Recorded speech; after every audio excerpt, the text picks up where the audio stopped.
Good morning, Aarti. Hi, Jayant. I'm truly grateful for your time. Thank you. After a lot of reschedules, you finally made it. I was not planning to play hard to get. Sorry. No. I actually moved it a couple of times myself because I was also busy last few days, and I'm sure you had your travel plans. So thank you so much, Aarti. Just for context, this cohort of the talk series of the podcasts that I do, I call it the Toehold Master Chat.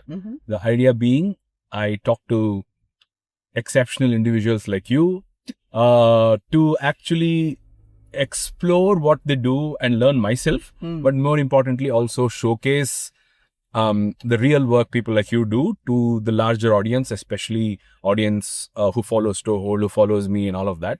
So thank you for being a part of the Master Chat. Thank you for having me. Yeah, I'm looking forward to a. I know who has come before me, so I'm very nervous right now. No. You know all of them personally, like all of them are I know. friends for both of us. So while we speak about Aarti Kumar Rao and her interests in art and photography and all of that, I also realize that we have similar backgrounds in tech and IT and all of that. So why don't we go back and do a little bit of a flashback? Let's understand. I know that you were working in a multinational company in mid 2000s, and I know a little bit about that. But let's hear from the horse's mouth. Tell us about your days in your IT. I know you said you were a part of Intel. I was. So take us But through. not IT. So so it's interesting. I was listening to all your previous guests, and I was thinking, wow, so many people from IT who have moved to photography. Right. But I have something in common with Dhritiman, actually. Oh, I see. I did physics. Oh, interesting. And that I know. Yeah, I have a master's in physics, and after which, in the US, I worked in Intel, yes. I see. But I was doing graphic design and marketing for them. Oh, I see. So it really wasn't IT. It was Graphic marketing design. strategy and market research and things like that. Mm-hmm. Fantastic job. I really enjoyed myself. Awesome. I had a great boss. It was great. But I think my first love was always storytelling. Right. So right. At some point, I decided enough was enough. This is after moving back to India. Right. So I was with Intel for 10 years in the US, then moved back, and I was here for 2 years. Right. And then I was consulting with them. Right. Eventually decided, okay, enough. Now I've got to do what I really love. Right. And so I quit, and I was in a new city. I'd never lived in Bangalore before. Oh, I see. So it was, I didn't know anybody. But tell me, where are you otherwise from? What's your... Bombay. Bombay, I see. I'm a Bombay girl through and through and through. I love Bombay. When you say Bombay, it's evident that... I know. I grew up calling it Bombay. So, but when I speak Marathi, I will call it Mumbai. And when I speak Hindi, I call it Bombay. I see. It's just, it moves with the language. Of course. But yeah, I grew up in Bombay, was there all along until I got married and went to the US. I see. So, yeah. Okay, great. So you are a Marathi Rao. No. That's interesting then. No. Then? My husband is a Rao, Kannada Rao. Oh, Kannada Rao. Okay. Yes. Okay. But I am half Kannada, half Tamil. Oh, I see. So, I see. Yeah. Wonderful. I know that a lot of people from Tamil origin in Mumbai. Maybe from 50, 75 years ago. But wonderful. So, when did you realize, while I have realized that you've always been into communication, like, graphic design is one form of communicating what you want to. At the same time, you also are somebody who is interested in other forms of art as well. Like maybe I know that you do a little bit of painting and sketching and all of that. We'll talk about that and see what's the common layer between different mediums of art. And more importantly, with respect to photography, do you call yourself a photographer, or is that just another medium of expression for you? It's so funny you should ask that. I actually wrote a poem at some point because I think the photographers call me a writer. The writers call me a photographer. Right. And the artists call me as a wannabe. And so I'm not anything. I think like you said, I use each of these things as a tool for storytelling. Right. So I've been trying to teach myself art. That is my, I'm trying to really get somewhat proficient in that now to include that in the storytelling. Right. Earlier, it used to be a lot of sound and video and images, mostly still images. Right. And then, of course, words. Wonderful. So these are all just tools. I see. to I remember during the COVID times, you probably did a little more of sketching and painting and all of that. Is that right? That's right. That's when I started. Wonderful, wonderful. So I don't know how good your memory is, Aarti. The last time we spent a considerable amount of time together was in the year 2017. 17. This May, was yes. actually March. This was March 2017 in Kanha. Kanha, that's where right. both of us were mentoring a group of young women. They used to call this Youth for Clicks. Youth for Clicks. And then, it was very interesting. Back then itself, I realized why they chose the two of us and what each of us brought to the table. While I believe from my perspective, I was a lot more technical, I was a lot more instructional with respect to the photography techniques. Yeah. What you brought to the table was a layer above that, a layer which was a little higher level of viewing something. And that is what has shaped you in the last 10, 12 years of what you have been doing as well. So I go back to that conversation about how all these young girls who were learning photography. So I since you are also into writing, I use this analogy of how to write a book as a goal. And I use this analogy for photography and say, before you write a book, you need to learn a language very well, which means you start from the alphabets. That's right. Then you start making 2-letter words, 3-letter words, 5-letter words, one sentence. Then after a few, maybe a year or two, then you start writing a small paragraph. Then you start writing multiple paragraphs. Let's call it an essay. And then now you are not focusing on the grammar. You're not focusing on the spellings. You're not focusing on the sentence formation. It's understood that these things are second nature now. Right. What's important is what's the sentence communicating? What's the thought? What's the whole... Same analogy for photography. Photography too. So if you ask what I do, I am somebody who teaches alphabets to photographers, maybe sentences as well. And what you do is putting those sentences in perspective in the form of photos or whatever else. How do you like this analogy? Absolutely. You're absolutely right. And what you're basically talking about is craft and then art. Right. So you're doing the art and craft together eventually to tell a story. Right. But learning the craft is so important because it has to become second nature. Absolutely. Otherwise, you're concentrating on, where is this dial? Where's that dial? Absolutely. The moment's gone. Absolutely. Right? So take us through your initial days of photography. Tell us how you picked it up. How do you, because a lot of my audience is a photography interested audience. While we would definitely talk about your other forms of art, let's do a lot of discussion on photography per se. Tell us, how did you start? So interestingly, I was always known, even in school, high school, college, as the girl with the camera. I always had a camera with me. And at that time, it was, different cameras. Whatever was available, and I had that, those long cameras that Kodak, you remember those things? Correct. So I used to have that 1/10 roll or something.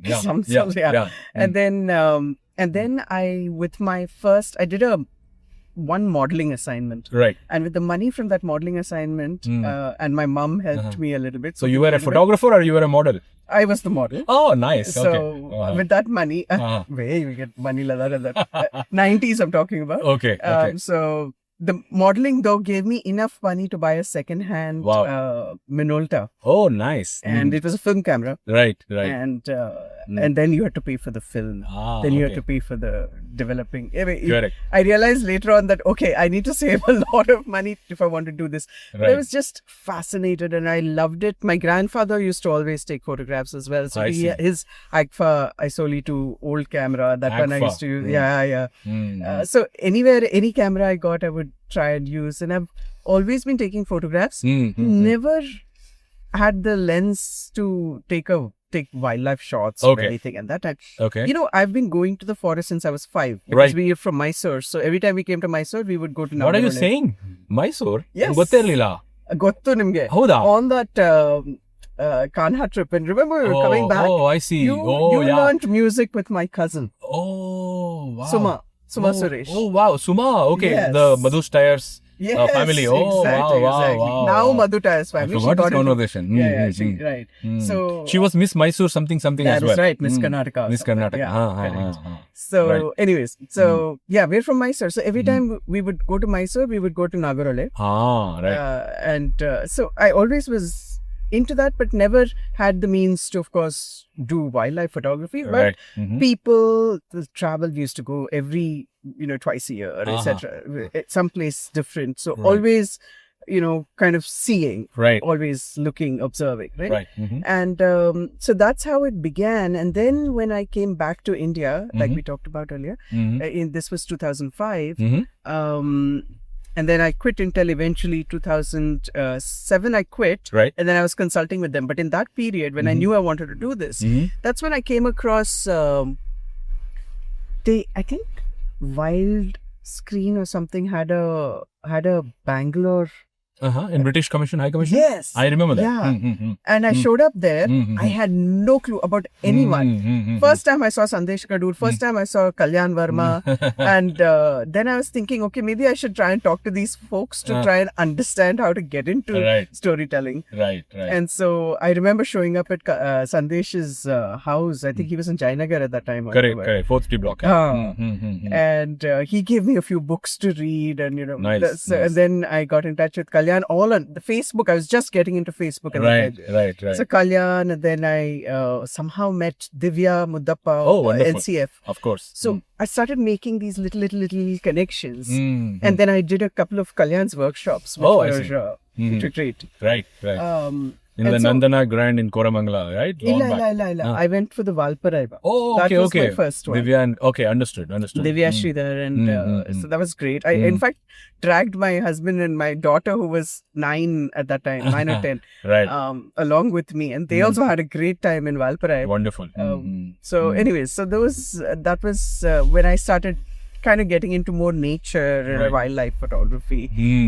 Never wanted to do wildlife photography per se. Right. Again, this was like trying to learn these techniques so that I could tell stories, environmental Interesting. stories. Interesting. So that was always in the back of my head. But why you didn't get lured by the long lens and the tiger chasing and all of that? What did you consciously make an effort to stay away from it, or was it just you being you? Okay, so how candid can I be? Yeah, please. I mean, because if somebody has to understand a person, it's absolutely important to know your thought process. Okay. And it's good for some tiger chasers to hear this perspective as well. Okay, so I used to go on a lot of safaris, right? Right. Corvette and all of that, right? We had a small gang of women actually. Right. And we were all photographers. I had my 200-400 Nikon, beautiful lens. Loved that at that time. This is again 2012 times, 2013 Right. times. And we used to go on all these trips, right? Right. Everywhere we would, meet up in Kabini or go to Corbett or go to all these places. Right. Very soon, I realized that sitting in a jeep and shooting an animal was not the story, Right. right? And more, I would see that everybody was doing that. I mean, everybody had the same tiger's shot, whether it's PD female or whether it's, I don't remember what, backwater female. Yeah. That's right. And I was like, okay, wait. What is the point of my Me doing the same thing. and also what's my point, right? What am I trying to show by doing this? There was a lot of we're raising awareness. Yeah. The one thing that happened was, I remember, I think it was scrapped. There was a proposal for running a rally through one of the Madhya Pradesh national parks at some point. Okay. I don't know if you remember this. I think it was Kana or something. And the whole point was to increase awareness about our nature. And I said, you're going to have people driving cars fast through the National park. forest to what end, right? I realized at that time that there was a disconnect between what people saw as nature or environment Right. and what it truly is, which is Sure. everything around us, right? We're Sure. driving over here. We're actually right now above a river which is completely choked with Look at that. Look at the plastic yes, there. exactly. The My garbage. Look at the goodness. garbage, right? So, Mm. all of this is environment. You don't have to go on a weekend to a forest for Of course. environment, right? Of That's course. not necessarily what it is. And I started realizing that. So that's quickly, I came to realize that that's not what I wanted to do. I definitely wanted to tell the bigger picture story, Right. the context of this same tiger. But what's happening to its land? Whether it is river linking in the Ken Betwa, which is going to, submerge a part of Panna or Right. whatever it may be, right? Sure. How are many of these creatures, our biodiversity and the people who live on that land affected by the things that we're doing to it? Right. Right. Very quickly, I came to the conclusion that that's what I wanted. Ah, interesting. So that's why I didn't. So it was not so much, it was like a combination of a little bit of what I felt as futility. Okay. I enjoyed it. Okay. I enjoyed going and watching a tiger in its element, We saw a fabulous, we had once, where backwater female and us, no other jeep around, nobody around. And we watched her for so long and she was marking territory and everything. So all of those things are beautiful to be in the presence of something like a tiger is amazing. Right. But I quickly realized that that's not the whole story. And even how Nagarole came about, how Bandipur came about, right? Those are things that I would want to at some point focus on. Sure. So that's how I Do you still go on these safaris? Definitely. Oh, Yeah. as a pleasure sometimes, once in a while. But that's Absolutely. not everything that you do, That's right? not everything, Amazing. And I take my family because I love showing them. So now I'm trying to sensitize people to Sundarbans. So Right. I've been taking people to Sundarbans. Sure. And in fact, we're doing two trips in November. Mm-hmm. And we do more than that. So we are on the boat, we are looking for the Tigers. tiger and so on. But at that same time, I'm also talking to them about what is Project Tiger, what was Sure. the journey of Project Tiger. And thanks to our mutual friend Kalyan Verma, who made this amazing film, there's so much of that history now that's out there, right? Right. So Right. trying to tell them about that, trying to tell them about my own work Right. in the villages, because Sundarbans is a huge settled component, right? Of course. People live in that treacherous place Right. where they get taken by tiger. The tiger comes into the village, Of right? course. So Of course. sensitizing people to that and so on. So yes, definitely I still go on all those safaris, etc. But that's not my day job. Makes sense. Makes sense. So somewhere your, passion for storytelling turned out into a kind of a purpose-driven activity. And then, while you still go and enjoy your safaris and your, tigers, you felt that you could channelize your potential of communication, art, photography, storytelling, and all of that, and make some meaningful contribution. That's what happened, right? Yeah. And I think that comes from my childhood, where my father, who read to me from books which were about the land, very early on, there was the sense of how we were losing it by not quite doing right things by the Right. land, Okay. And even these kinds of, it was more than, I don't know, it is a purpose, definitely. Right. I wake up in the morning and there's nothing I'd rather do than tell these stories. So Right. there is definitely a sense of purpose. Right. But I feel that it's a connection that's being lost. And Right. I'm trying to, I hope in some way, kind of rekindle connections people make, with, maybe the river Kaveri and, how Bangalore affects Kaveri. Right. Of course, we all know we get Kaveri water. Of course. Right? But how does that, what's happening, right? In that whole system, what are we doing? It's a basin. Right. Everything is connected in the basin, Of right? course, So of course. those connections are where I'm Interested. most interested in learning. Every day I'm learning something new. Yeah, It's just mind-blowing how complex some of these situations are. Right. That's the other thing, Jayant, I wanted to, when you asked about photography, sometimes a single photograph can be very evocative and tell a story, Right. but sometimes it can be very misleading, Of course. right? Of course. So that, The context can be misleading. yes, Yeah. context can be misleading. It can only be half a story, quarter of a story, 1/10 of a story, I remember somebody in New York's International Center for Photography, ICP, had said that what you leave out of the frame is as important as what you put in the frame. Absolutely. So Absolutely. that I feel, Interesting. when it comes to photography, that's why I always augment it with writing, because some of these are such complex situations, True. such complex issues. True. There are so many stakeholders. There are so many people who get affected by things. And to glorify one thing without really actually talking about who has sacrificed and what their plight is at this point for that, I feel is only, very... Just to substantiate what you said with an example, a simple example that my audience can understand. Let's say we took somebody to Bandipur for the first time. Let's say post-monsoon, it's lush. Now, when they see a tiger in greenery, they use words like verdant and all of that. And, verde in Spanish means green. And so, but then if you don't use copywriting, if you don't use storytelling to communicate the fact that though it's all green, it is the lantana. It is not the native species. So this cannot happen in a photo alone unless somebody's already educated about the vegetation. Also, it reminds me, vegetation is a topic we need to discuss at some stage, because I know you love trees and you love plants. So that's what it means to use storytelling along with a collateral, which is an image, and then communicate what you want to, so that you don't just miscommunicate something. You just don't say tiger in greenery, which is evident to the eye, but then there is a story about a weed, about what happens to the other species of plants and all of that. Exactly. You're absolutely right. In fact, caption writing is an art, and it's as important as the photograph. Right.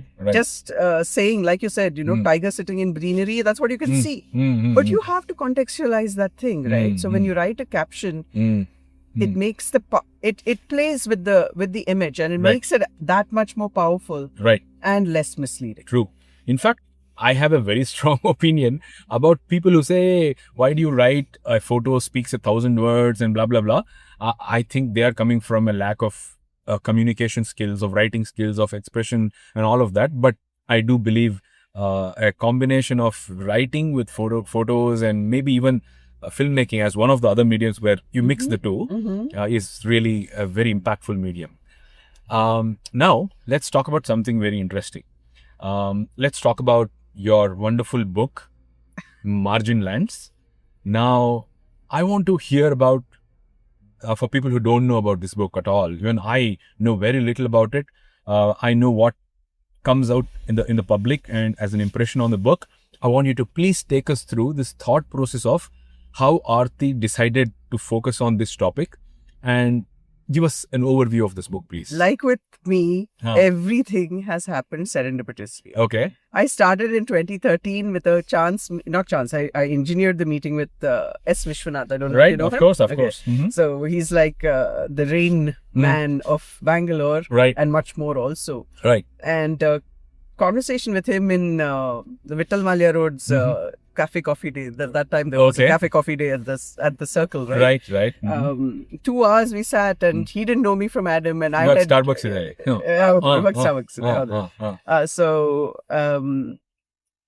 So we were talking. That's when I realized that I want to tell stories about fresh water. Freshwater, yeah. Okay. Freshwater intersects everything. I mean, water is essential to life.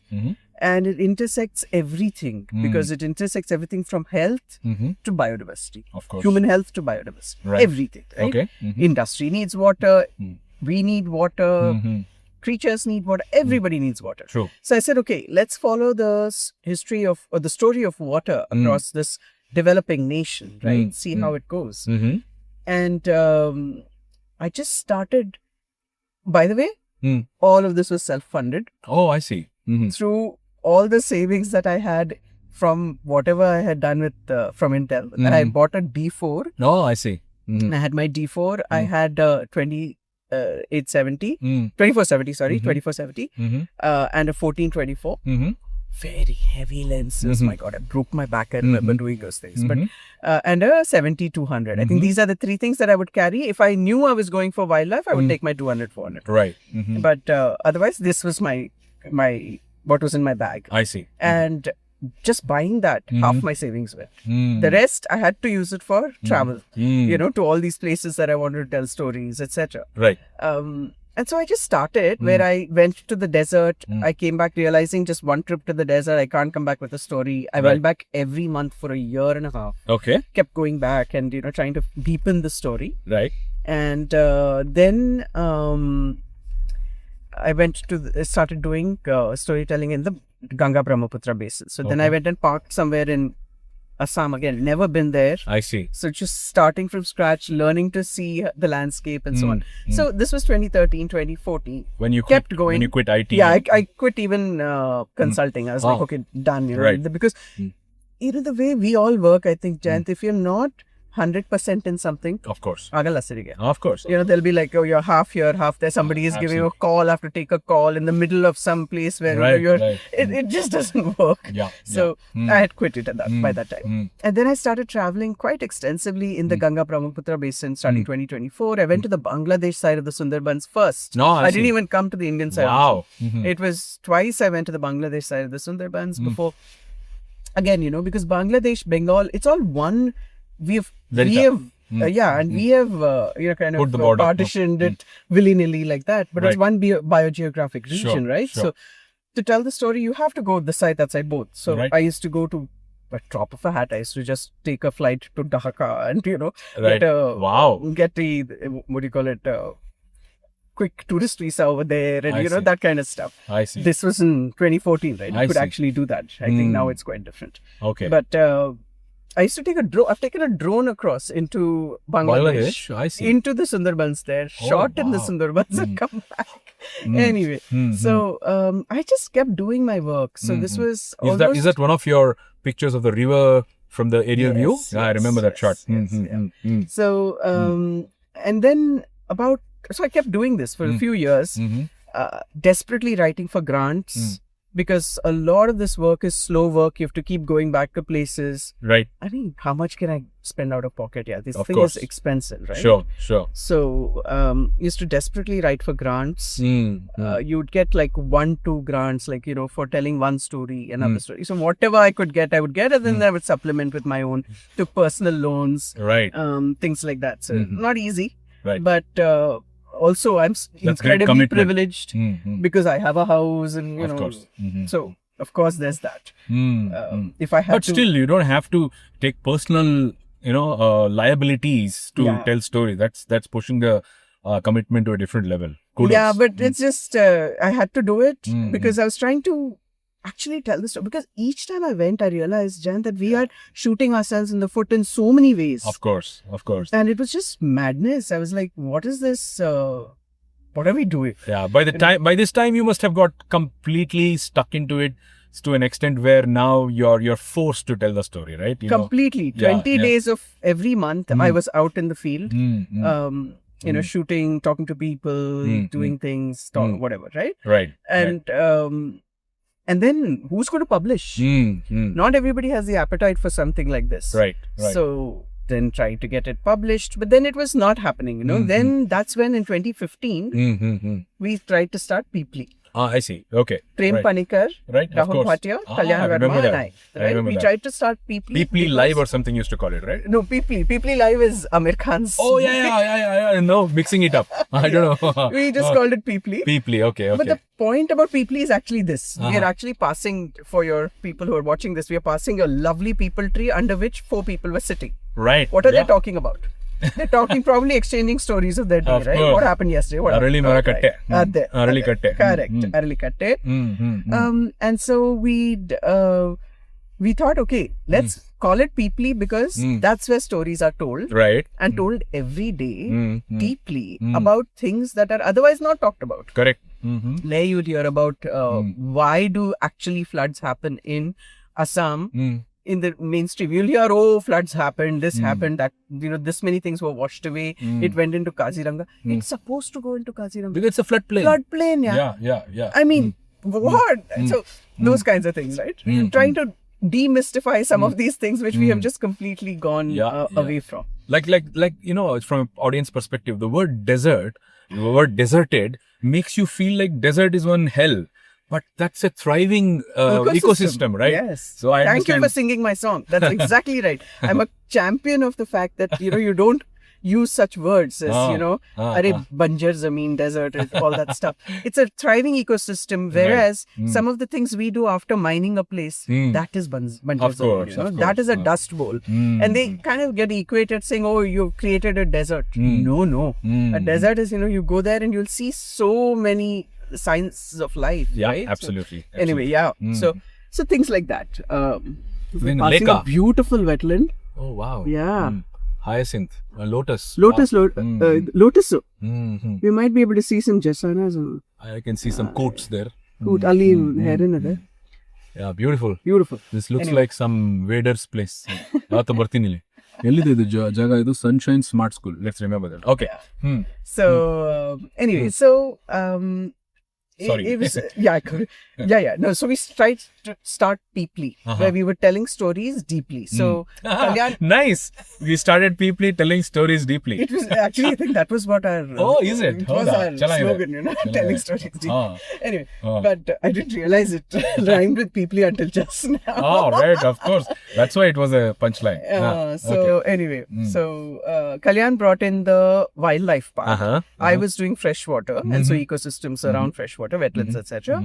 And Rahul was telling stories about development, and Prem Panikar, amazing editor, was pulling it all together, massaging it. I mean, he can make any story sing. Of course. He's just amazing with his editing.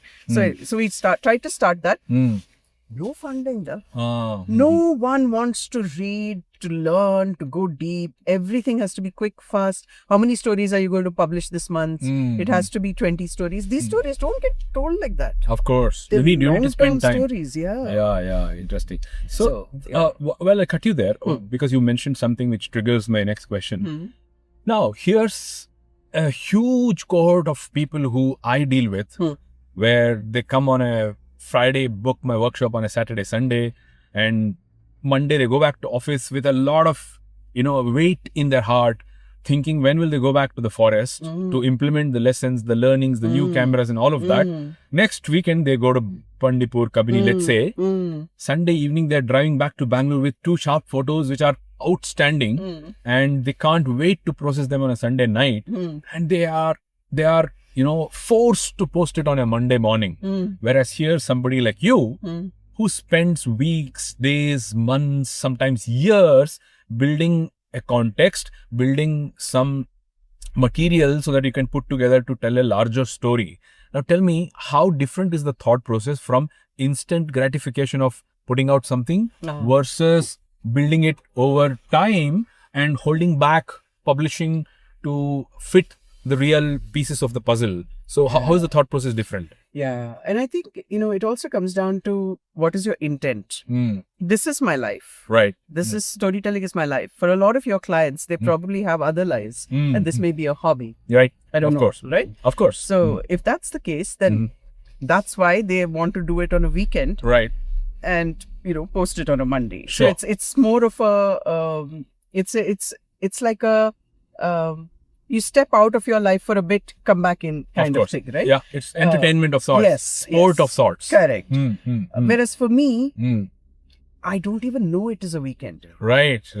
For me, Monday morning blues does not exist, because for me, Sunday also I was working doing the same thing. So as long as the sky is blue, every day is blue. Exactly. And for me, it just doesn't stop, because things happening in the landscape don't stop. So if it requires me to be somewhere on a Tuesday, and through Friday something is happening and I'm trying to figure out. Right. And if I want, I can take the weekend. It coincides with the weekend, and I'm actually taking some days off. Right. Or I might be sleeping in on a Thursday morning. It's completely. This is my life. My life's rhythm is different because it is a long-term, long-form thing. Right. Now, yes, the thought process is very different, because it's not that I don't post. I also post. Of course. But I'm posting something which I know is not the whole story. It's a piece of the puzzle. It's a piece of the puzzle.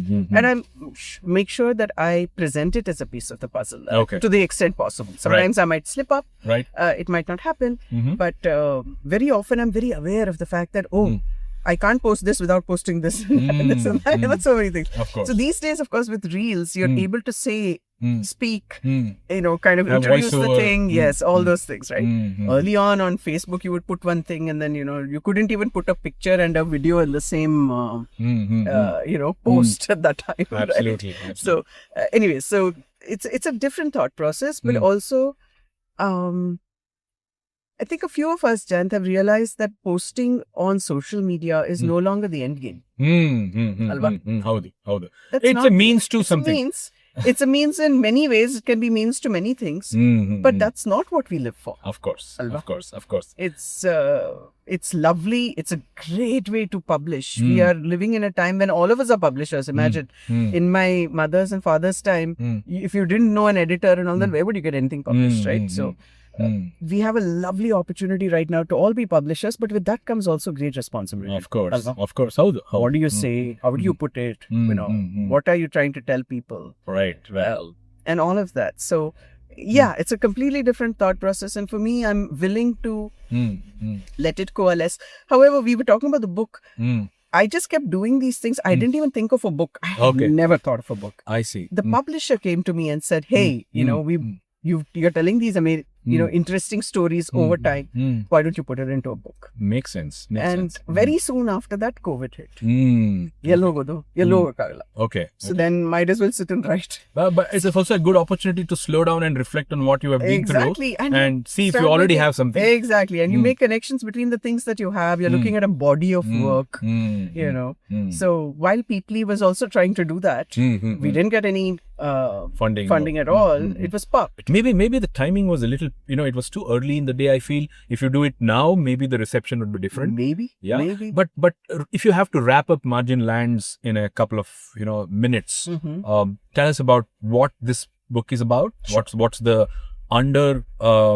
current story that you're telling in that? Yeah, take us through that as an excerpt, please. Sure. So, Margin Lands is basically a collection of stories across landscapes. Okay. In between India and Bangladesh, because that's where I worked, and some Sri Lanka, a little bit. I see. Elephants. I see. So it's a collection of stories across landscapes talking about what we are doing to those landscapes and how that's affecting biodiversity, how that's affecting people who depend on those landscapes, right? The pastoralists, the fishermen, the farmers. And interestingly, it comes out like it's a way of thinking that has created and brought us to where we are. Short-term profit, short-term gain, show rather than actual substance, etc. Not being able to understand that things are connected across landscapes, right? What's happening in the Himalayas directly affects what's happening in Sundarbans. Of course. Right. Nano, Idikya, use the Arctic relationship. What happens in Svalbard affects Sundarbans. It does. Imagine. What happens? The dust storms from the Sahara fertilize the Amazon forests. Right, my God. It's all connected, right? Absolutely. You're not living in silos. Right. So the whole point of the book is to try and say that we are not living in silos. We are connected to everything else, and let's look at things like systems, right. like big systems, like basins, and see how we are. We have now enough and more lessons that we unfortunately have told ourselves told, but we've never learned it. We've never learned from it. Right. And even though we are doing the same thing. Right. Hello? So do you feel people like you and stories like Margin Lands is an interface between the scientific community, which knows a lot about the science, and of course conservation issues, and of course many ecological, biological, whatnot, everything, and the common man who is completely oblivious of all of this and is living in on La La Land? Now, people like you are the interfaces who are bridging the gap between the science and the common man. Is that a way of looking at it? One way. Definitely. I stand on the shoulders of giants. I always say, these people who are doing the research, the science, they're in these landscapes for a long time. They're actually, they know what's going on, what's what. But there's also another aspect to it. Not just the scientists. Some of the people I've learned most from are shepherds and fishermen. Oh, wow. They know the land. Wow. They know the river. Mm. They know how things behave. They know the behavior of animals. They live there. They're Right. part of that whole landscape, right? They're Right. not coming in and out like we do. Of course. So I would say that yes, I'm more of a bridge between the urban Ah. Mm. person who, first of all, can read English because I write in English, and all these other people who have knowledge of the land.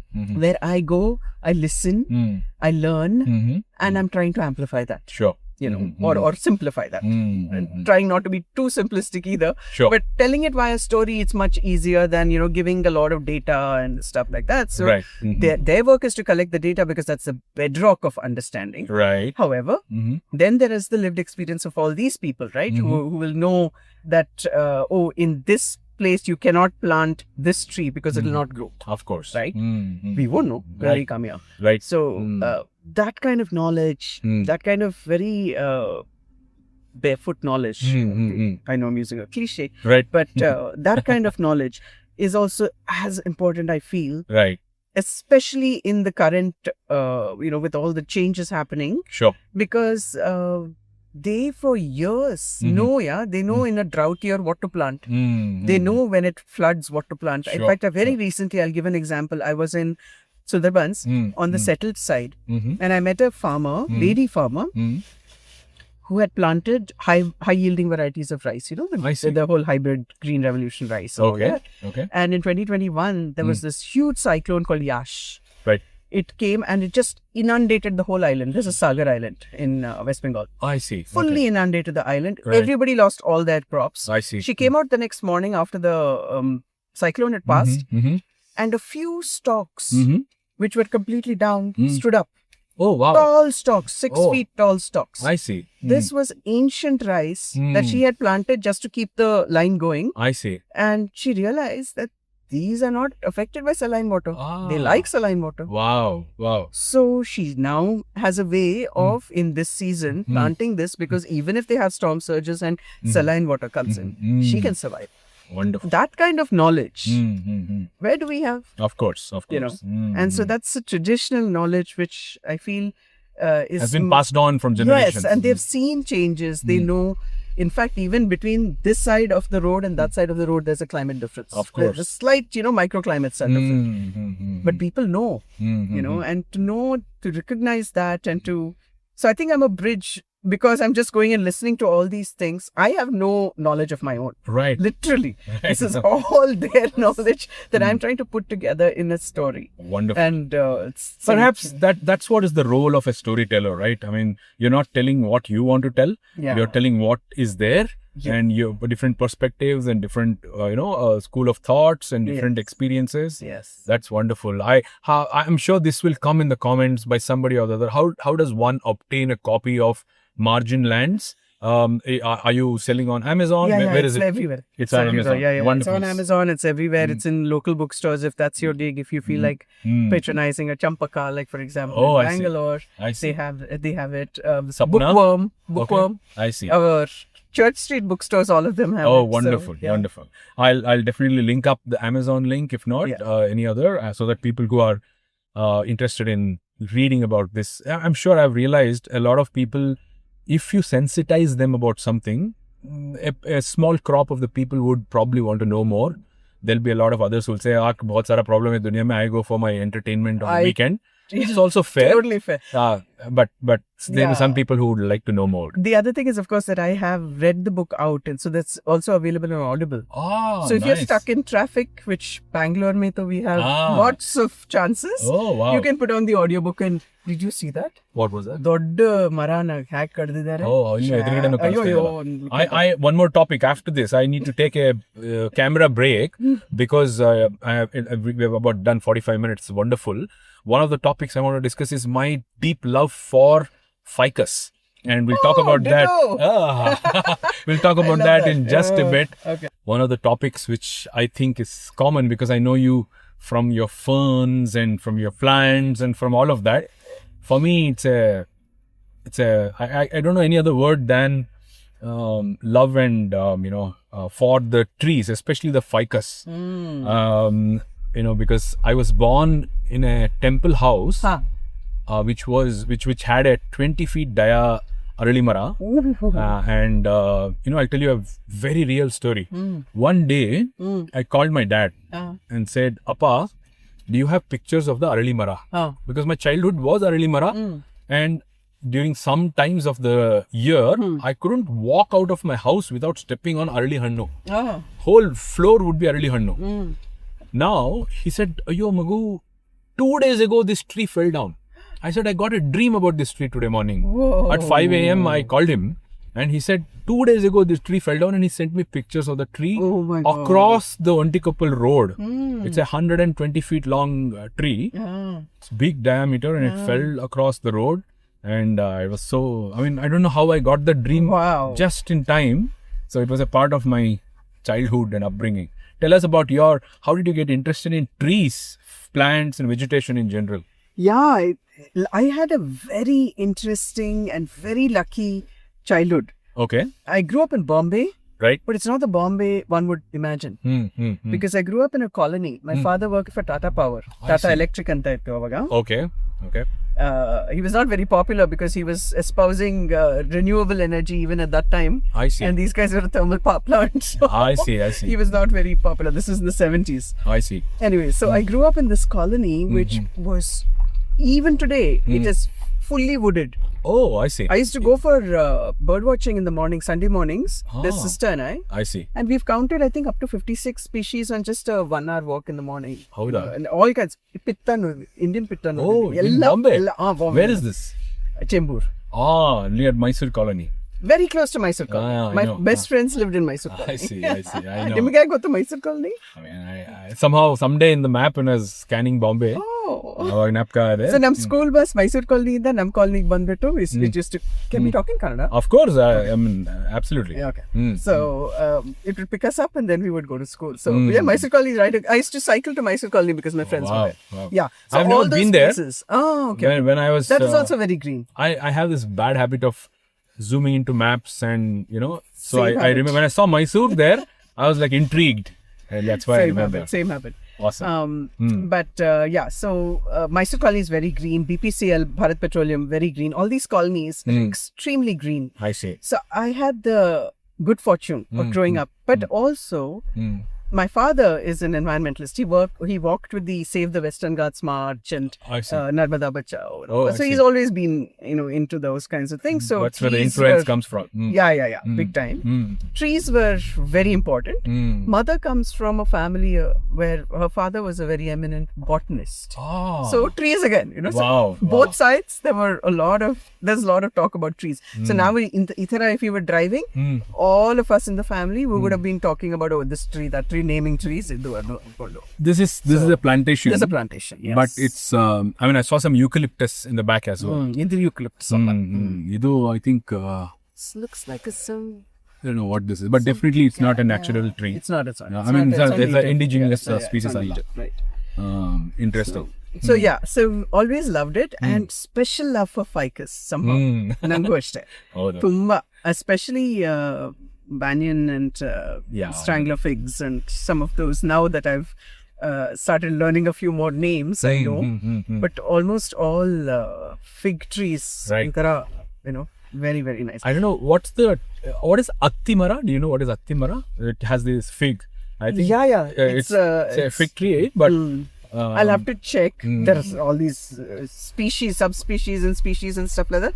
I'll have to check because the Kannada word sometimes is used across some species. Right. So. It's a common word for the family. For me, big trees are very attractive because I think about the time it has taken to become this big, and now it's sulbhವಾಗಿ road ಮಾಡಕ್ಕೆ ಅದ್ ಮಾಡಕ್ಕೆ and then people have begun to imagine that ಅದನ್ನ cut ಮಾಡ್ಬಿಟ್ಟು even 100 ಚಿಕ್ಕ saplings ಹಾಕಿದ್ರೆ ಸಾಕು ಅಂತ. No. ಹೇಗೆ? Yeah. In fact, whenever I have the financial means to buy some countryside let's say a plot or a farmland or whatever, my only prerequisite is it should have a big tree. Because I can build UB city in 2 years. Correct. But I cannot make a tree in my Gosh, lifetime. That is true. So that's That my is true. only requirement. There's something about that, right? Old big trees. I would add that to Peter Matthiessen has a part. I think it is in The Tree Where Man Was Born. I think is where it's. He talks about how there is a silence, a great silence that is associated with deserts, oceans, and elephants. But I think he should add old trees to Interesting. it. ಇದು ಈ ನಿಮ್ ಎಷ್ಟು ವರ್ಷ ಇರ್ಬೋದು ಒಂದು 15 ವರ್ಷ ಚಿಕ್ಕದು. Interesting. Okay, Aarti, so now that we've discussed your book, your the past of how you got into all of this, tell us about you becoming a Nat Geo explorer, what that actually means, and if somebody wants to aim to become that, give us some advice. So you know what, it's really very simple. Like I was saying, my work was all self-funded, so I was always looking out for grants. Very organically, nan kelsa ಮಾಡ್ತಾ ಇರುವಾಗ used to walk along rivers and stuff like that. And Twitter ಮೇಲೆ at that time I was kind of active on Twitter and I post ಮಾಡ್ತಾ ಇದ್ದೆ that I went here and did this and stuff like that. Suddenly I still remember 1st of July, almost Wow, exactly. ನಾಳೆ, in 2014, so 12 years ago.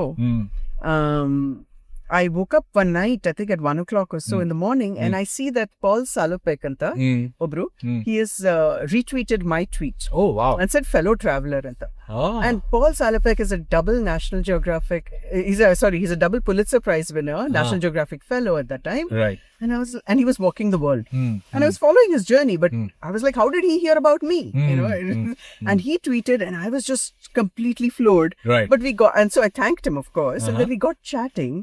And it just so happened that when he was walking across the world, right, in the footsteps of the ancient humans, he was coming through from Pakistan through India. Oh, I see. So I told him, I mean, we didn't even discuss this. It was a kind of assumed that I would pick him up at the border. Oh, I see. And so I waited for him at the border. He came, we walked. Wagah. And then I handed him Wagah. And then I handed him off to other people. And so we, kind of, he has walking partners through whichever country he walks. And then he went off to Burma. And so we walked the last part also with him. But at that time, the first part, when I was walking and I was telling him about my work and all that, he said, why haven't you written for a grant to National Geographic? I see. As if National Geographic will listen to me. He said, try. So at that time, as usual, last minute, Lano, the grant was due on July 8th of 2018. ನಾನು July 7th ಶುರು ಮಾಡ್ಕೊಂಡೆ writing of the grant. I see. So, wow. And of course we spent all night, Prem and I tried to kind of make the grant. It was easy because we had also written such grants weekly, right? Of so course. similar work. You know what? I also have an opinion about why you're a last minute person. That comes from my own, because you don't need to prepare in the real sense. You need to prepare to put it together. You don't need to prepare. That's why. Anyway, please continue. Okay. So anyway, I got the grant proposal in at the very last minute. And luckily, I got the grant. Wow. Okay. And that grant, if you write for a grant to National Geographic and get a grant, you're automatically an explorer. It's not rocket science. Of course. Okay. This is not like you're something where, it's some, they choose or they come looking for you in the country and they pick you and whatever, right? It's nothing. You have a good proposal to tell a story. They are interested. Those two have to match. Of course. And if that happens, they will give you a grant because they're very generous with it. Right. And they are looking for stories that are, from underrepresented communities as well as stories that are not the same usual narrative. Understood. So I got the grant and a generous grant, and they have been amazing. Truly wonderful people that I interact with at Nat Geo. And this is the this is the society section of Nat Geo. Okay. So this is the grant making organization. They're a non-profit. Sure. This is not TV. I see. This is not what publication. Yeah, this is not what your filmmakers would make films for, whatever. But this is the publication. This is the the publication is also on the other side. Oh, right. This is research. Right. Research and storytelling grants. 100 plus year organization. Correct. Exactly. That one. So this is different. So they give you the thing. And then, of course, you can, now if I've come up with a story, I can pitch it to the magazine. I can pitch it to, if I'm a video filmmaker, I can pitch it to the channel and they'll pick it up, whatever, right? So, do you know Sugandhi and of course, Rana. Yeah. They made a beautiful thing on the Kaveri, otters. on the otter, right? Yes, that was a National Geographic run. Underrepresented. I mean, otters are not tigers, Right. So they got a beautiful grant and they've made a beautiful thing, and they're Sure. showing it to people in India, to the communities, things like that. So local, very local, Right. and also goes to the film festivals and stuff like Of that, course. but also local. Right. And so you have a chance to explore a story, tell a story, and affect some awareness or change, whatever your it is. So that so getting a grant basically makes you an explorer, and what it means for me, it opens a lot of doors, no doubt about it. If you have National Geographic Explorer to your name, It's in my opinion more than just a grant. It's I mean, not a financial, more than just a financial grant. It's like it's adding a lot of value to your personal brand. yes, And making you and you're associated with an organization that is known for storytelling. of course. It has its faults, no denying. Right. Over the years, it has had its ups and downs Of with course, of storytelling as well. There have been lots of dings against it, Mm, probably even today. However, you have a chance now. I know, look at it, beautiful Beautiful two stories. trees. ಅಲ್ಲ, ಎರಡಿದೆ ಕಟ್ಟೆ ಮೇಲೆ ಮೂರು ಮಧ್ಯದ ಯಾವ್ದು ಬೇರೆ ಅನ್ಸುತ್ತಲ್ವಾ? ನೀಮ್ ಇರಬೇಕು. they will always have ಅರಳಿ ಮರ people and ನೀಮ್ neem ಮರ. ಅನ್ನೋದು, ಇಲ್ಲ ಇದು ಮೂರು ಅರಳಿ. ಓ, ಮೂರು ಅರಳಿ. Oh, ಇದು ಸ್ವಲ್ಪ ಒಣಗೋಗಿದೆ. ಇಲ್ಲ ಆರ್ತಿ, ದಿಸ್ ಇಸ್ ಎ ನೀಮ್. ಹೌದಾ? Neem. I can see the leaves. neemed. All right. So and so you're associated with an organization that has to do with storytelling, which unfortunately in this world you need that kind of validation. Branding, that yeah. ಒಂಥರ branding, Sure. ಅಲ್ವಾ? Yeah. It's sad. It's really sad. But one thing I've realized is, instead of shunning that, which is what I would have thought earlier, Sure. they tell stories with the white gaze and Right. idu adu. Unless people like us start telling our stories How will the with our narrative gaze, change? how will it ever change? Yeah, exactly. True. So that I feel is changing in so many ways. People are telling the not so comfortable stories. Understood. The not so rosy picture stories, the pristine wilderness stories. I hate Understood. that word, pristine. Nothing is pristine. But anyway, so we're actually now being able to form those narratives. The best part is that Nachio has not editorially Right. cramped Okay. styles. Okay. Go ahead, tell your story. They've invited me to give talks all across in the United States Right. to 4,000, 2,000 people audiences, where I tell very uncomfortable stories. Understood. You One want to see second, where I'll to just go? find Yes. One ನಿಮಿಷ ನಾನು ಹೇಳ್ತೇನೆ. ಗುರು, white ಫೀಲ್ಡ್ಗೆ ಯಾವ ಕೊಡಮ್ಮ? White ಫೀಲ್ಡ್ಗೆ. Thank you. Right, yes. We got local knowledge. Okay. So that's I feel that that's something that we need to change. I think we need to take the onus upon us to craft our narratives and tell the stories. So adu I want a suggestion from Aarti to young Aartis and Giants. If you have to make let's say a 5-point checklist of whether this story is worth it, give me some ideas. Like for example, let's say Riddhi and Cubs ಬಗ್ಗೆ ಯೋಚನೆ ಮಾಡಕ್ ತುಂಬಾ ಸುಲಭ for all of us wildlife enthusiasts, right? Why is that not really a story that a Nat Geo would like, versus why would a story of, let's say, a perspective of a guide who earns money from a tourist versus has a tiger conflict, he has a paradox to deal with every day of life, that may be a story. For example, I'm just I'll making tell you something what, up. it's not so much. Of course, the story needs to matter. For example, if they've just published a story on Riddhi and Cubs, they're not going to publish yours again. Ondadu. Okay. You've got to do your research. Yen madidare, what are their interests? And forget Nat Geo, any magazine, if Of you're course. pitching to them, Right. do the research to see what are they interested in, what have they published, so that you don't pitch again very close to that topic. Yeah, Adu ಒಂದು. absolutely. ಇನ್ನೊಂದು, they are very serious about access. I see. So, are you the best person who has access to whatever that subject is? Riddhi and Cubs, are you going to be able to get access to all day filming or whatever it is in Ranthambore in comparison to I don't know, Sandesh Kalu? Alva? So, why you? Why you? Do you have access? And why now? ಇವಾಗ ಯಾಕೆ ಹೇಳ್ಬೇಕು Riddhi story? Okay. Is it timely now? Oh, I see. Or is it something that can be done anytime? In which case Right. it's not a priority. Right. Alva? Right. Right. So those kinds of checklists. So if I had to pick 5 things, I would say, first of all, a match with what the magazine is or what the channel is doing. Uniqueness. Second, uniqueness. Uniqueness alla, sorry. Fit with the ethos of the magazine. Oh, okay. Like you Understood. can't pitch an Aishwarya Rai story to a National Geographic. Of course. Right? Of course. So, if you're unless Aishwarya Rai is into conservation or something like that. Actually, Priyanka Chopra is on the cover of. I mean, she was one of the 33 bit. Alia Bhatt, Priyanka Chopra. So I things are changing. I Whatever. see. Anyways. Right. So maybe Aishwarya Rai was a wrong name to pick, or whatever. What I'm trying to say is the match. Not the fashion. Look at what they concentrate on. What are their interests? If you do some of that research, then you know whether your story is a fit or not. Right. Like for example, for a pure wildlife magazine, I will not go and pitch a pesticides in the field story, Makes sense. Makes sense. even though that's going to kill bees. Right. Right. If I pitch it as it is affecting the bees or it's affecting a particular species of bee, and I'm able to pitch it to a wildlife magazine who says, whoa, this is a big thing, then so the one thing is a match. It has to be a match. Second is that you have to have access. Sumne, I want to tell a story about giraffes in Nakuru. Who's going to give you permission? Do you have permission? Do you have ins with the community there to be able to tell their story? Right. You have to have those access. So that access. Then why you?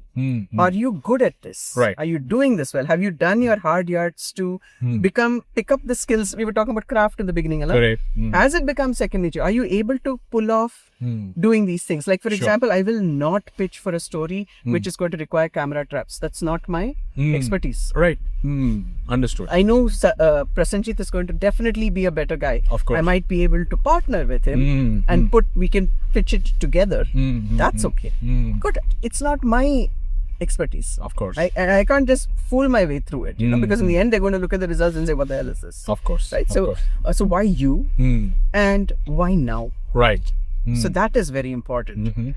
So some of these things, if you just do, you are much more likely to get a grant, get get published, whatever.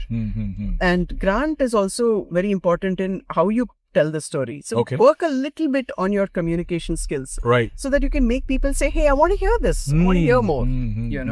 Right. So- I mean, the typical ingredients of a nice story, right? Suspense, something which is like a nice what do you call the initial part of a story, the build up and all Yeah, of that. preamble, everything, right? You need to, it has to be something that somebody wants to click on, or somebody wants, we live in that kind of a world. And any Correct. storytelling, right? You're going Right. to fall asleep if the first few minutes are going to be like, oh, and I went there and I did this. It's like, okay, what? Get Makes to the sense. point, right? Makes So, sense. Yeah. Wonderful. So, Lovely. but I would say we need more storytellers, No, I see. because there are stories everywhere. Of course. You don't have to go to Ranthambore for Riddhi and cups. In your backyard, there will be a story. I guarantee you that. Makes sense. Makes One of my chapters in Marginal Lands is completely told in my backyard. During COVID, when it was lockdown, you couldn't do anything. I see. I discovered that I had so many species of solitary bees in my backyard, which I didn't even know existed. Solitary bees. Wow. These are bees that don't live in hives, I see. and they It's don't not make just solitary honey. people in Whitefield, also bees. Yes, they're all solitary. I was in solitary confinement also, but I see. the point is, if you look, you'll be able to find stories everywhere. You don't have to go far. I apologize to the viewers. Last 10 minutes was a little, shaky. I'm sure the footage would be very, very vibrating. We'll try our best to minimize the vibration, but in case we can't, please bear with us. The Sorry. road is now much better. So turbulent times are gone. Yeah, so when Jayant said he wanted to come pick me up and we'll go for a drive and you talk, I was like, seriously? I live in Belandur. You won't go anywhere if you try to drive No, over but there. we You'll have be done stuck well. in traffic. We have But done well. We had to come quite far. Yeah, that's okay. I also saw a part of Bangalore I haven't seen. So now one of the things I want to ask is, does it have to be a sexy story? Can it be a story which needs to be told? Because why Riddhi and Cubs, I'll tell you. it's easier to attract people with a tiger or with a leopard or with a whatever versus a bee. So I understand why people want to tell stories about a tiger and not a bee, because the reception is different, right? Yeah. So how do we break the shackles of a common species and a great story versus a great species and a average story? Very good question. Actually, it's something that we all struggle with, because even the unfortunately, if you want to make a living out of all this, the money is in the West. Right. Mm-hmm. Until, and this is a call to all funders in India, if anybody is listening, even crowdsourcing, if we can fund our own stories, we can tell better stories. Interesting. Because those people, unfortunately, in the West, are very currently fixated. You will get a grant if it's about climate change. I see. You'll get a grant. And I'm not talking about National Geographic or anything. I'm Right. talking about any grant, anywhere. Okay. Okay? You're going to get it if it's got climate change in it or anything like this, charismatic animals. Right. To be able to pitch something which is very unusual, actually will take something like a National Geographic to listen. Of course. Because they are interested in those things. Of course. But not everybody will get that grant. You will get 5 grants in a year and they give, right? So it's like hard to get. But if there are people who are willing to, in India, to tell our stories which are important, as important, Right. please, I would say to the funders also, please don't be fixated on a story that has been told 10 times and you're going to tell it the 11th time only with a slight change. So, so I would say that, will you go, if there are 50,000 jeeps parked and you are not able to see the tiger, Right. will you go there or will you try something else? I see. The point is, if you go somewhere else, maybe you'll see some other natural history. Right. You will see something else, right? Which is as fascinating. Sure. It's in the telling of the story. You have to make it fascinating. You can't have everything. I mean, a tiger does half the work for you. Right. Then what is your skill? Sure. Your skill is in trying to bring the ordinary into the realm of the extraordinary. If Interesting. you can do that, then you are a good storyteller. I often say that, going and reporting on a fire in a building is easy because there's already something happening. Correct. When you have to go and tell the stories which are slow, why is there more cancer in this place? Or why Right. is there, something else happening? It's harder. Right. You have to come up with the narrative. You have to come up with you have to talk to people. You have to try and figure it out. So if people are willing to do the hard yards, they will get their, it will be richer, Right. is all I'm saying. You're an advocate of slow storytelling. I've heard you many times use this. You explain that to people who may be Sure. unsure of what it is. Sure. So, for example, some of these things are spectacular, right? A bomb goes off somewhere or something else happens somewhere. There are many things that are happening in our world today. Slow poisons. Everything is, it's a slow, even a landscape, when you build something on it or when you obstruct it or when you do deforestation, something like that, the effects are seen slowly. They accumulate over years. One thing may happen in some place A, the effects are felt in place B. Of course. Right? All of these things take time to figure out. Right. And so some of the stories, many of the stories today are slow burn stories. And not paying attention to them, unfortunately, is what has got us to this place. I see. I see. If we had paid attention to some of these things and listened to people who were yelling at that time, Right. even now people are yelling and we're not listening. Of course. So not learned much. But the thing is, there are a lot of warning signs. Right. But the only way you will be able to even notice those warning signs is if somebody reports on them. Right. How will you know otherwise, right? Right. And for that reporting, you need to study, you need to be slow, you need to be deliberate. Sure. And unfortunately, we have pockets which are these protected areas and tiger reserves and stuff like that. The stories are not in them. The stories worth truly telling Right. are not in them. Right. Sure, you can find behavior. If you're into behavior and things like that, you have to again spend hours. You're not going to get it immediately. Correct. Right. While the story may be short, but the time spent to Oh acquire my it God, is yes. a lot. I mean, ask any filmmaker, any photographer, how long you have to wait for the correct shot, right? For the shot. There's a very interesting story of Sam Abel. Uh-huh. Okay. was a National Geographic photographer Mm-hmm. who, it's a very interesting story. I think your audience might like it. Okay. He was shooting the bison, The American the bison. American bison. Mm-hmm. And he wanted it Mm. where there was, I think, the bison, the horns Right. lying Mm-hmm. with the bison in the back. He had thought of the shot. Oh, and I he see. said, I want that shot. Of course, you're not allowed to stage these things and all that. So we had Right. to wait. Right. National Geographic gives long time for stories. They Of give you course. almost 9 months to a year to tell a story. I see. Mm-hmm. And he had taken those 9 months, still not gotten the shot. I see. Mm. And he submitted everything, and they said, dude, you pitched the story saying, this is the iconic shot and all, because it's disappearing. The bison is disappearing. Mm. So where is that shot? Mm. And he said, can you please give me some more time? Mm. They said, okay, because he's a well-known photographer to them. Mm. He goes back. Mm. Eventually, he gets the money shot. Oh wow. He gets it. Mm-hmm. And he comes and it gets printed. Mm-hmm. I He's see. flying somewhere from Uh-huh. place A to place B. On the plane, there are many magazines. Okay. And somebody has picked up a National Geographic magazine in which his story is there Wow. with this shot. Oh wow. And that person's looking at it and just turning the pages like this, like this, like this, like this. Uh-huh. And he's like, He's not even seeing it. yeah, the person just turned the page, Uh-huh. So he just went and sat next to, like in the aisle next to them in the plane and said, he brought that picture up and he said, I spent 15 months trying to get this shot. Please pay attention. Just look at it once, Irony. So that's the thing, right? I mean, with all of us, even in a 20-minute, film that you make or 30-minute film, Mm. that one shot of that one thing that happened, Right. Mm. how long you would have spent? Of course. Of course. Mm. So the best things in life are slow, is what I believe. It So- takes time. I was thinking that, how do I explain this to a layman? It's basically time lapse of a story. Right, you 5-minute time lapse of how a cloud moves in front of a mountain. If you take the same concept and do it over months and years of a landscape or of a species or whatever, that's what slow storytelling. That is right, yeah. So or the other way around, where you shoot at very high FPS, and so you're really slowing it down, so you can see minute details. The devil lies in the Oh yeah, tapestry. Ayyo. Lovely.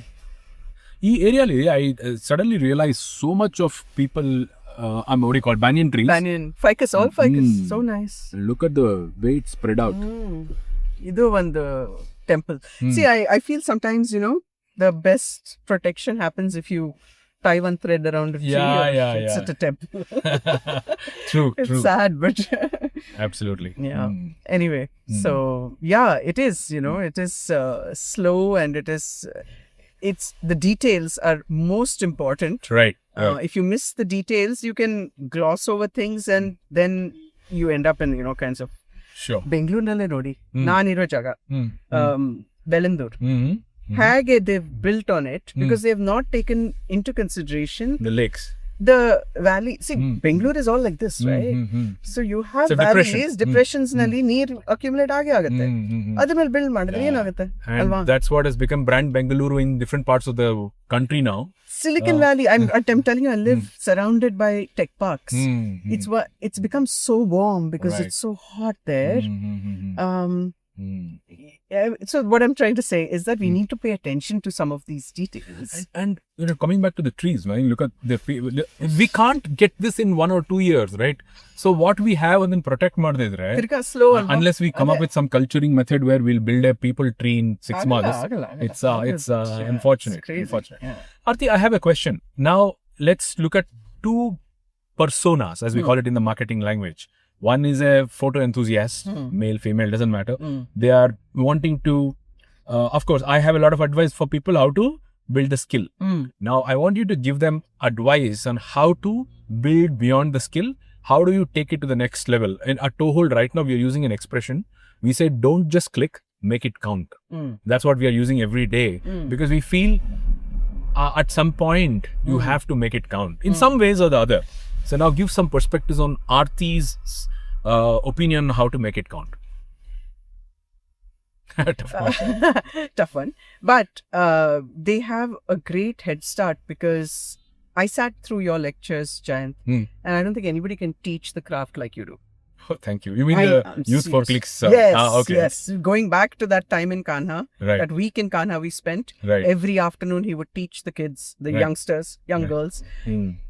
Believe me, I sat there with my notebook. I still have that notebook Wow. full of notes because Hmm. mine is more instinctual. You know, I've not paid that much attention to the craft. Okay. But after your class, Mhm. I'm thanking my stars I was there because I was Oh, like, hi. oh my God. You're being You know, very this kind. is how, I must say that is the best first step. Hmm. Because once you have that, Hmm. it frees you up to think about how to use Sure. it. It becomes second nature. Yes. Hmm. And you can then use it for power. Hmm. And that comes from a lot of research. First of all, interest. Interest, there's just no point. Don't do it. You know? Right. Right. You have to have interest. What story interests you?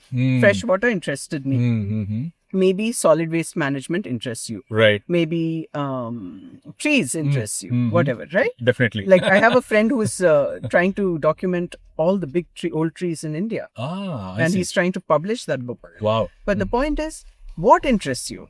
What makes you get up in the morning and say, I have to go out into the field? Yeah, Because yeah. if that's not happening, nothing will happen. Nothing will come. It will show in your photography, it will show in your writing, everything. Right. Hmm. So figure out what your passion, not passion is such an overused word. What's your interest? Where do you What's your want calling? to try and put a finger on the scale? Right. Where is that? And then do a lot of research, speak to a lot of people who are already worked in that field, because there will always be those people. Hmm. And make sure that you don't should not be matlab. You know what matlabi is? Of course. Just call them only when you need something. Right. Right. You know, it should be a two-way, kind of Sure. give and take kind of thing. But learn from the best and then go out and put it together. Right. A lot of these people may not have the communication skills you do. Right. They may not have the photography skills you do. Sure. So help them. Say, hey, you can use my photos, as a collaboration. Absolutely. Collaborate. I feel that that's the biggest way, True. quickest way you can get a really True. interesting body of work on anything. Absolutely. I mean, gives me an idea. Why not create a cohort of different skills required to tell a story? While somebody can write well, they don't know how, they can't travel. Somebody can travel, they don't know how to tell a story. So I think it's an interesting, point in time where people can come alive in a different way.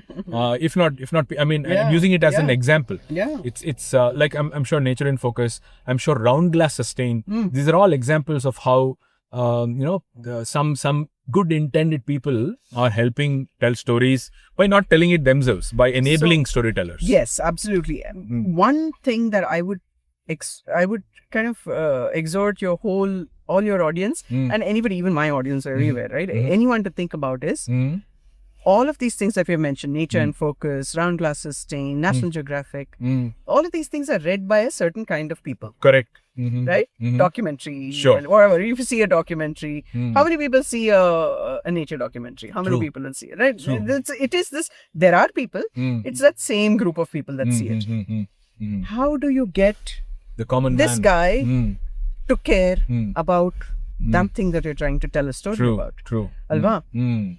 I feel that we need to start talking about the things that are happening in the world which affects all of us. Bad air, bad water, bad food, bad whatever. Maybe all of that's environment.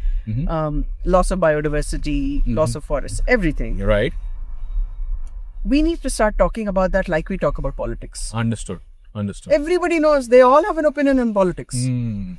But they won't even look, they won't even notice this pile of trash. Yeah, I agree. Look at that. Look at it. Yeah. I mean, or they will not notice those, we saw those huge Trees chopped up cut. trees, right? They think that, we need to do it because we have to widen the road. Absolutely. There are many studies that say that any amount of widening of the road does not help traffic. You have to put in public transport to help traffic. Because if you widen the roads, more cars will come. Correct. It'll fill up. Correct. So, Correct. I mean, what I'm saying is that let us do the hard yards to figure out, make those connections, but make it such that everybody gets to know. How many of us, will we go and empty our bank accounts because we want to eat chocolate today? No, no. No, not at all. But we're doing that with the water. Mm. With the groundwater, the bore wells. We're putting bore wells like as though there's just no tomorrow. There's this school of thought that the next world war would be water related. No, I mean, already, right? There are so many wars that are, if you trace Natural it back to their, resources related. it's all natural resource related. Oil, it's very evident, but then Of course, but other natural resources too. I think we have taken water for granted till the time we really will fight for it. Alivargu, I think we have taken it for granted. I think it was on your podcast only that Dhirtiman said that why did he go for underwater? Because you can't see it, right? Right, true. Even water, where do you see it? It's Right. coming from a tap, it's coming from underneath, it's coming somewhere. You think, Sure. oh, it's showing up somewhere. It's like air. It's like, but the point is that these are the things that when they go bad, you can't live. Yeah, of course. Of course. Adane protect madli. Of course. Wonderful.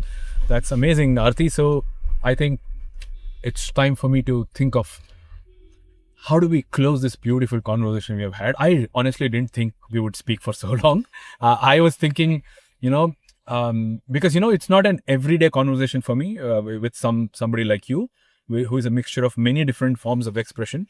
Now, my last point is, since I need to inspire a lot more people, I want people to get inspired by Aarti, who once was a fashion show model as well, but also at some point wants to, tell stories which are mattering. At the same time, there's a young person who is getting inspired to show a lot of things on social media. How do you give them an advice on how much of the storytelling is important, how much of our personal, I don't know how to call it, the looks, or I don't know, you're understanding what I'm saying. I know. It's a little difficult to ask this question without but it's also what that bloody algorithm. That's fine. That's Okay, fine. can you Yeah, say it's bloody? better than some of the words which were used. But damn algorithm, yeah. Yeah, I know. Unfortunately, if your face is not on it, Yeah. it's not. I have data to Right, show. Right. I will put the same thing with face, without face. With face will get more views. Maybe then, showing the face is not a problem. It's not. What I'm saying is that if you have substance behind your style, it's fair enough. Use it. No, but what I mean is, like, would Aarti have to come on camera with a lipstick and do this and tell a story? Very interesting point. Huh. I've done that also. Right. I put lipstick and put eyeliner and Right. taken a lot of care and told the story. Sure. Next reel, Uh-huh. I woke up in the morning and I'm seeing something happening. I hope my disclaimer, I just don't want to be misunderstood by... No, I think you have asked a question because unfortunately we live in a world where that kind of thing sells. Let's Right. get back to Aishwarya Rai. Poor Right. thing, we're picking on her. But hello, any story on Aishwarya Rai will get more clicks Right. than even a story on an elephant. Of course. You know? Absolutely. Aishwarya Rai on an elephant, sitting on an elephant, most clicks. In Bali. However, no, but the point is that Right. unfortunately we live in this world, right? And what I was saying is that I have done both. I have taken a reel with zero makeup. For me, my own vanity took a huge hit. I was like, oh my God, how can I put this? But the thing had already happened at the time. I was a prisoner of the actual thing happening right at that time. Right. I didn't have time to put on makeup. Mm-hmm. It got the same amount of clicks because it was Sure. an interesting thing. True. Now, the thing I feel is that the other thing is that clicks on social media can be of various kinds. All clicks are not the same. Right. You may get 15 clicks on one reel, but those 15 people it has changed the life of. Okay. You might get 5,000 clicks on another reel. Not a single person gives a damn. Right. They may be, yeah. So this is basically the relevance of the I feel traffic. just keep your eye on the ball, tell a good story well. And if you need to use the tools of if the algorithm says yes, starting with a face this is Vartur. Yeah, what an amazing lake. And just look at the hyacinth. We really have a problem on our hands, man. Anyway. I know. So, if the algorithm is forcing us to put a face, put a face.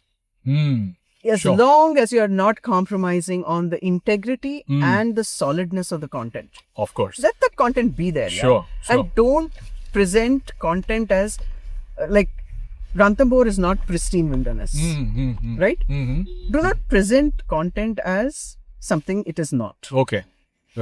But as long as you present good content, try to live with the 500 less clicks, but tell yourself that you have integrity, Sure. right? Sure. You're being a solid storyteller. Eventually things will happen. One reel will go viral. You will be fine. You know. course. It's not like every reel is going to go viral anyway. Absolutely. Right? So, yeah. So I would say the youngsters especially build bench strength. Learn things well. Right. You know, don't just do for the clicks. Right. The clicks really mean nothing in Absolutely, the end. absolutely. They really mean nothing in the end. Absolutely. So, on that note, you know, I was telling you, and you said you have some opinions when we were trying to fix the date for the podcast. You know, the term social media influencer, I really don't understand it. I think the word influencer itself, right? There are bad influencers, there are good influencers. Now, I think it's time for people to introspect and figure out what are they trying to influence people for. Now, to a large extent, it's helping brands sell better. Now, we also need influencers who can influence minds of people to care about the waste, about water, about ecology, about environment, about wildlife conservation, about all of that, which is where we actually need influencers, right? So that's what I want people to learn from in Aarti. Jayant, you bring up such a good point here, because what is it in the end of the day that sustains us? Can you go a week on just likes and no water to drink? Just ask your question. And I know you'll think that, that will never come to that. Yeah. Unfortunately, it's coming It to is that. coming to that. Absolutely. You know, you don't know what kind of water you're drinking even. True. You know, just because it comes out of a plastic bottle doesn't mean it's good. True. And you don't know what kind of food you're eating. True. You don't know why there's such a huge incidence of all kinds of diseases, Cancers, yeah. right? All kinds of diseases. It is coming home to roost. True. So if we can bring ourselves back to what really counts, all of us. I'm not saying stop doing social media. Right. Please do it. Right. But don't become captive to the fact that that itself is life, or that itself is something that is the end. Right.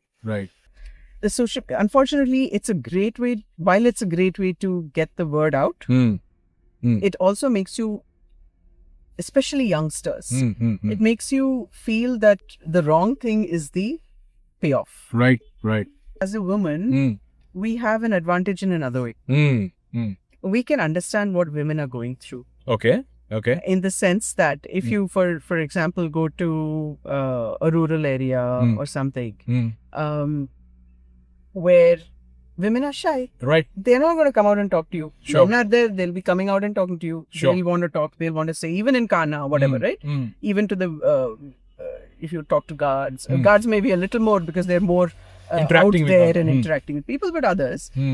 So all I'm saying is that as women, we have an access to understanding a section of society that maybe would be closed to a guy for various reasons. You know, we are in a highly patriarchal society, and there are ways, and like that term, that word, where women don't speak up, don't get heard. But as a woman, your guy will probably say, yeah, you know, my wife is there, you can go talk to her, Right. rather than a guy. Right. So use your gender in ways that are useful for telling the story in Of another course. way, right? Of course. Not just showing skin. Absolutely. You can feel free to show skin because Right. that's totally your call. Right. But use your gender in other ways also. And also depends on who the audience is, right? If the audience is not going to care about the skin, then don't show them and waste their, perspective. But it's again up to them. Yeah. Let them do whatever anybody wants to do. Oh that my for that matter. Why you? Like He people fell on do- his own. That's so nice of this guy to them. Try to keep. I feel that there should be a centering that we've lost Right. of who are we? Right. Who are you? And what is your goal? What is your goal? Is to what makes you tick? Right. And if you can keep your eye on that, Right. you will not go very far from Sure. your values have to align. Right. Right? Right. if you're somebody who is not comfortable showing skin, don't. Sure. But what's important is to have the real story, have a larger perspective. Substance is the right word. Is the word. You have to have that above anything else, and integrity. Right. Absolutely. Keep to whatever it is. Wonderful. Great, Aarti. So I think I've had a kind of an education, not only on this podcast, but also during the time I was preparing my perspective. Oh. And also it's important to have a lot more Aartis, pick up stories and do the, needful. And I'm sure yours will be an example and an inspiration to many of them. Not just to women, even to men who, need to think like the way you thought, the long-term perspective of storytelling and all of that. It's been amazing. Let me close this conversation by thanking you. How did you enjoy this conversation? Was there something that you had? I totally enjoyed it. I am just amazed. I can't drive in India. Oh, is it? I am extremely scared of driving in India because I'm afraid I'll hit someone. Right. And I'm just amazed at how you can do both these things. He's got like 3-4 things that he's monitoring, he's driving, he's asking questions and asking them really well. So how are you remembering all this when you're driving? Anyway. Because I'm not concentrating on the road. It's second nature. I'm concentrating on the thought. That's also what a CEO does. Anyway, Tamashi Sako. Thank you so much for having me, man. This was really No, good. It's an honor. Thank you so much for sparing time. I'm sure I've taken 2-3 hours of your Tuesday morning. Not to worry. And it's been most rewarding. Yeah, I would hope to bump into you in Sundarban someday. Thank you, Aarti. Thank you so much. Thank you, Jim. Bye. See ya.